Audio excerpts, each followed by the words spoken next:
Hello दोस्तों, आप देख रहे हैं लव मिनिट्स ब्लॉग और लव मिनिट्स ब्लॉग में आप सभी का स्वागत है। दोस्तों, आप सभी को बता दूं कि हिटमैन खेसारी लाल यादव का न्यू ईयर का सॉन्ग का शूटिंग कल पटना में कंप्लीट कर लिया गया है। जैसे कि आप लोग स्क्रीन पर वीडियो क्लिप देख सकते हैं। दोस्तों, आप सभी को बता दूं कि इस सॉन्ग को फुल देहाती अंदाज में लिखा गया है और इस वीडियो में खेसारी लाल यादव 2 मुर्गा जिंदा लिए हुए नजर आ रहे हैं और इस वीडियो में खेसारी लाल यादव के साथ में नजर आएंगे पूनम दुबे और इस सॉन्ग को लिखा है कृष्णा बेदर्दी और म्यूजिक है आर्या शर्मा का। दोस्तों, आप सभी को बता दूं कि इस वीडियो को अखिलेश कश्यप अपने इंस्टाग्राम आईडी से शेयर किए हैं और इस सॉन्ग को सारेगामा हम भोजपुरी से बहुत जल्द रिलीज किया जाएगा और 1 से 2 दिन में सारेगामा हम भोजपुरी की तरफ से पोस्टर भी लॉन्च किया जाएगा। तो दोस्तों, आप सभी को यह वीडियो कैसा लगा कमेंट करके जरूर बताएं।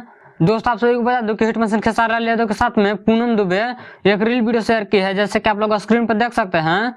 और इस वीडियो में खेसारी लाल यादव के साथ में पूनम दुबे नजर आ रही हैं, जो कि काफी कमाल का वीडियो लग रहा है। दोस्तों, आप सभी को बता दूं कि इस वीडियो को बढ़िया बढ़िया लगेगा इस सॉन्ग पर बनाया गया है और इस वीडियो को देखना चाहते हैं तो पूनम दुबे के इंस्टाग्राम आईडी से जाकर देख सकते हैं, जो कि काफी कमाल का रील वीडियो लग रहा है। इस वीडियो में इतना है। इस वीडियो के बारे में क्या करना चाहते हैं कमेंट करके जरूर बताएं और मेरे चैनल पर नए हैं तो चैनल को सब्सक्राइब कर लें, ताकि ऐसे ही हिटमैन खेसारी लाल यादव के सारी छोटी बड़ी खबरें देखने के लिए सबसे पहले आपको मिलेगा। मिलते हैं अगले वीडियो में, तब तक के लिए जय हिंद।